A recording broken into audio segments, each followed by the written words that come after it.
حضور اکرم صلی اللہ علیہ وآلہ وسلم نے وحی کے رک جانے کے زمانے کے حالات بیان فرماتے ہوئے کہا کہ ایک روز میں چلا جا رہا تھا کہ اچانک میں نے آسمان کی طرف ایک آواز سنی اور میں نے اپنا سر آسمان کی طرف اٹھایا۔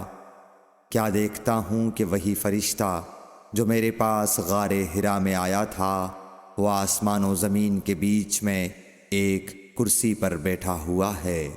میں اس سے ڈر گیا اور گھر آنے پر میں نے پھر کمبل اوڑھنے کی خواہش ظاہر کی۔